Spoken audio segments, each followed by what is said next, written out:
Alright guys, we got all the vermiculite mixed up. I wanted to show you a little bit over here what we got. Again, here's the tub, and what I got is, of course, it's filled up to the line, and then I put the diffuser up on top, and so that's all set to go. And now, of course, I got to try to mess with this female, and she's looking pretty upset. I use gloves. I've been bitten a couple of times, not necessarily by an adult, but seeing that she's looking pretty heavy. You guys can crucify me if you want. It's just a comfort thing for me. But the way she's looking, she's kind of watching me and everything. She's definitely probably gonna strike. So what I'm gonna try to do here is just disrupt her a little bit, let her know that I'm here. Get back up behind her head and slowly coil her off them eggs. Okay? Actually, that wasn't too bad. She didn't hiss or anything, but of course the mom wants to protect her babies. She just laid them eggs. She probably was done. I'm assuming about an hour ago. Normally, what I like to do is try to guess when she's done laying the eggs. You can kind of tell that she's empty. And then I give it about an hour so that, just kind of let her relax a little bit and stuff like that. So she's actually in the tub that we store her in. Troy made a video on that, on how we use this tub just for when we're cleaning, or now when we're taking eggs and stuff like that, just so that they're not roaming free, so to speak. It just kind of keeps them contained. And back to the eggs. Looks like what we got here. This is we try to take a little picture of we like to try to keep records. So actually I got my mom filming here, so she's going to try to take a picture of that on the eggs. Looks like we do have one slug. So we're looking at 1, 2, 3, 4, 5 eggs and one slug. That will also be documented. I didn't put that down on the egg tub yet, but that will definitely be notified or noted, and we'll go from there. So what I'm going to do... Are you filming or not? Go. So what I'm going to do is I'm going to take this off there and get these eggs. What I'm going to try to do, because I don't incubate slugs, but if they're stuck in the clutch like that, I've been told there is no harm in incubating a slug, but if they are stuck together, I've never had any luck trying to get them apart, and I just don't trust myself or actually trust the eggs. I don't know how much you can put trying to tear them apart without actually ripping the eggs. So I'm going to get in here and see if I can... Sorry, my mom's giving me signals over here, and I'm sorry, a little confusion here. We are fairly new to this. I'll say that right off the bat. We do what we do. I like to, and actually my mom brought it up, is I like to candle them, just to see that they're viable. That I'll probably incubate them anyways, even if they're like I can't see veins, or if there's light veins or anything like that. So we got one good one right there. We got another good one right there. That's good. That's good. Looking good. And now you can kind of see, if you look at the egg, and when I candle it, you can, I don't know if she's getting it on film or not, but it kind of lightens up the whole egg, and then you can see the veins, okay? But here on a slug, you can kind of see from what it looks like that it is a slug. But if you look at it, there's nothing there. I mean, it's glowing on the inside. There is no veins. The egg is smaller. It's, I don't want to necessarily say deformed, but there really is nothing there. So nothing happened. So, like I said, is I'll try to mess with these, see if I can't get that slug out of there. I'm really not that concerned about incubating that slug, but we'll see what happens. So. You see, I don't know, maybe somebody can tell me, make some comments. I don't know how much tension you can put on these without ripping these eggs. So seeing that that it is on the bottom, I don't feel comfortable trying to get them apart, so I'm just going to let it in there and it'll end up being incubated. Now what I do is because she has paper in there, and that's what I keep my snakes on, is the paper. Is I just rub my finger in the back, trying not to move them eggs too much, or on the bottom, not the back, I'm sorry. And then I even feel, because it felt like there was a little paper there. Get my hands under it. Oh, stuck a little bit over here yet.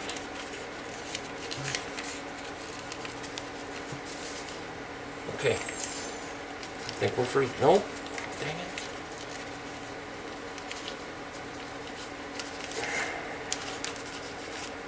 Alright, so now we're free. I just take the eggs. Of course, they're all still attached. Fits pretty darn perfect right in that tub. We keep the eggs, the tubs a little smaller because, like I said, as our incubator is not the biggest, so we're kind of confined for space because I'm expecting quite a few clutches this year. But anyways, so as long as the eggs are not touching the sides, that's pretty much what I'm looking for, because what will end up happening, and I don't know through the glass if we can get a good view of that, but maybe I'll show you, is it will condense on the inside. There'll be water running down the side, and there's nothing wrong with that as long as the eggs, you know, it's not touching, the eggs aren't touching the side, so that water is sitting on those eggs. So I'll just kind of move it around here just a little bit. That's plenty of room. That's plenty of space so that they won't get water on. And then, no, I forgot my, oh, it's right here. Like I talked about earlier, is I use the press and seal. So I just take the press and seal and rip off a little bit here, about the size of the tub, if I can find the end. Measure it just a little bit. Rip off a piece. Press it and seal it.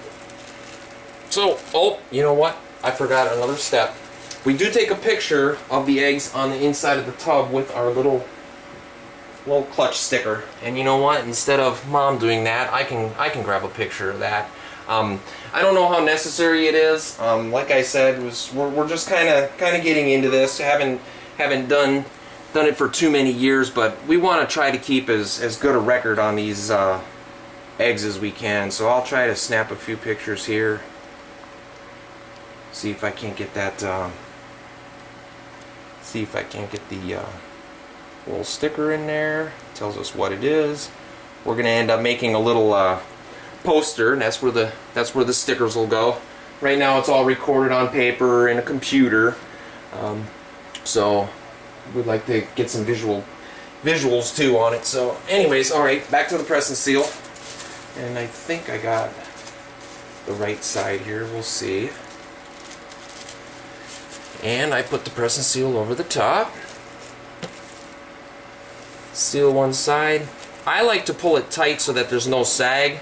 I found that if I pull it tight, that the water, if there's anything that's going to, I don't know, how do you say it, condensate on the top, is it will run to the side. Where if this is indented, then the condensation is going to run to the middle and it's going to drip kind of like a funnel. And of course, you don't want that the water on your eggs. So try to get it as tight as I can. Run my fingers all the way around. Curl this in a little bit just because I like a nice presentation. Be able to see it on the inside of the incubator. Be able to read the front. Okay. And then, like I said, I put the top on. Really, because the tub is sealed with the press and seal, there's really no sealing with the top. I just use it for stability because, as you'll see here in a second, we have some other egg tubs in the incubator, and I'm going to put this one on top of the other one. So, and I forgot one more thing, so I'll get this up over here. And I forgot to write on here what we have. What did we say? We got 5 eggs. 1, 2, 3, 4, 5 eggs and 1 slug. And I will document that. 5 eggs and 1 slug. Okay. A lot of information on the front there. Short place to write it, but you can figure it out. I mean, it's fairly simple. So anyways, okay. So now I take the, okay guys, we're back. Sorry, a little technical difficulty there. But anyways, where we left off is, of course, I got everything all marked, getting ready to put it in the incubator. So, I'll just take this, and we'll put it in the incubator. She can come around and maybe hold that door for me. Thank you. and then we'll just put it up on top of clutch number 2. Again, that's the only reason I put the lids on, is because of the one down there. Now I don't know if she can zoom in a little bit on one of those other tubs. Now you can kind of see the difference between the two. The ones on the bottom have been in there for a while. There's condensation on the sides. So when the condensation gets too much, it runs. It has the possibility, if the eggs are touching on the side, it will run and it'll touch the eggs, and you don't want that. So that's why we leave the eggs in the box, so that they don't touch the sides, so that the condensation doesn't hit it. We're just going to take a short break here real quick, and I'll be back in a few minutes to show you how we clean up the Talia's tub. Thanks for watching. Hey guys, we're back. I got everything all set up. I got it cleaned up and everything. I just wanted to do a little overview of how we do this. What I did was I completely cleaned out her cage. I disinfect. I buy the disinfectant online. I cannot remember the website where I got it from, but if you just do a search for, I use F10SC. It's a concentrate, and then you just take it, and depending on how big I use a spray bottle. Depending on how big your spray bottle is, it gives you the directions on the back there on how to mix it. So I go ahead and I disinfect first. Then I take a mild hand soap. It's just something that I do. I take the hand soap and I wipe that down, and then I do the disinfectant again. I just want to clean up the cage as much as I can, so that all the stink is out of there, as far as the eggs, so I can get her eating as soon as possible. I'll probably feed her in about a week or so, give her some time to recoup and stuff like that, and then I want to get her feeding as quick as possible. Lost my train of thought there. Oh, okay. So even though you guys saw in the couple of previous videos that she did lay on the paper, and there is that barrier between the paper and the plastic, but I still go through and I do all the disinfectant. Like I said, is my biggest concern right now is to try to get her back feeding. So what we're going to film now is we put these little stickers on there to keep track. Again, it's just for our reference, our documentation.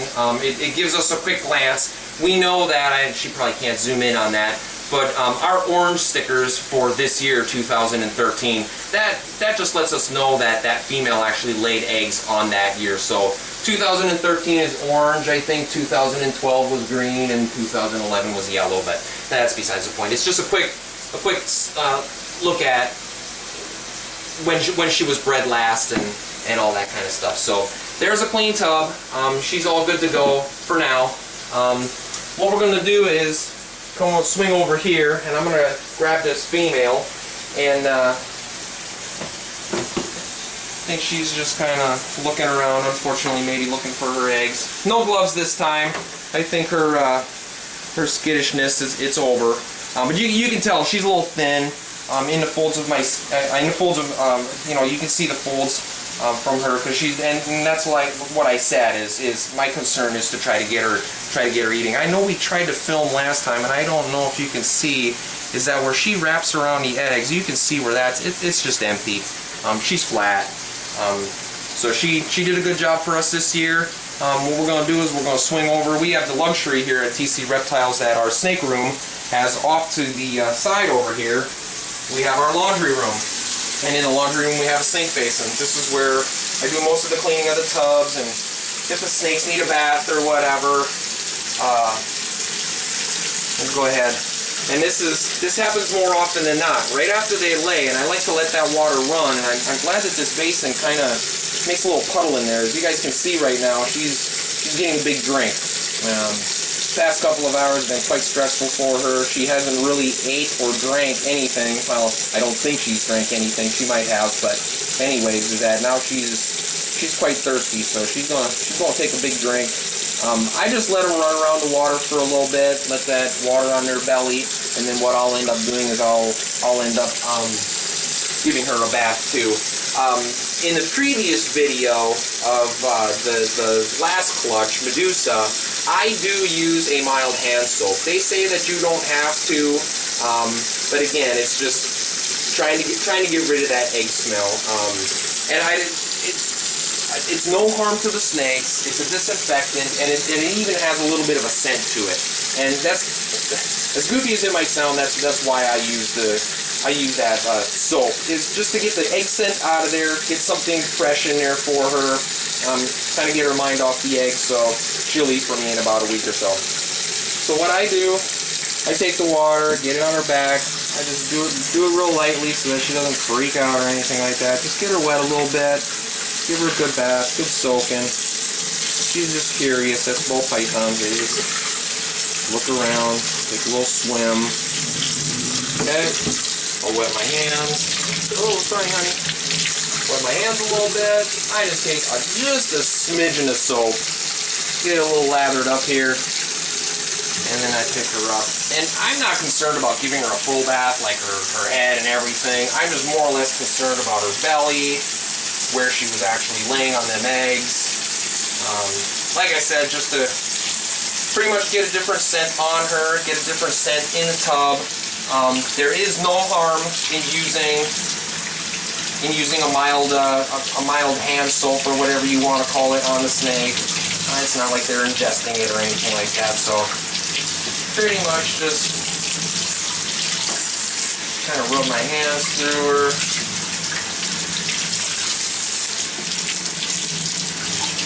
Getting all the soap off. Let her do her thing. And that's pretty much it. Turn the water off here. Talk just a little bit, and that's going to be about it. I do dry them off. Our tubs tend to get, when you get some water in there, they tend to get quite moist. And I don't want the humidity too high, so I dry them off, dry off my tubs after I bathe them and stuff. So she's pretty much good to go. She was a surprise to me. Again, she's the one that I made the video of what I thought was egg-bound, but after doing a little research, reminding myself of what actually egg-bound was, it turned out that she wasn't. She did very well for us. Again, we got 5 eggs, 1 slug. She was bred with a bumblebee, so of course the ultimate is the bumblebee out of this clutch, but hopefully she gets to eating in about a week, puts on some more weight, and we'll see what happens. Oh, there's just almost a yawn for you. But yeah, she's good to go. I thank you guys for watching. We'll see you next time, and we'll go from there. Thanks again.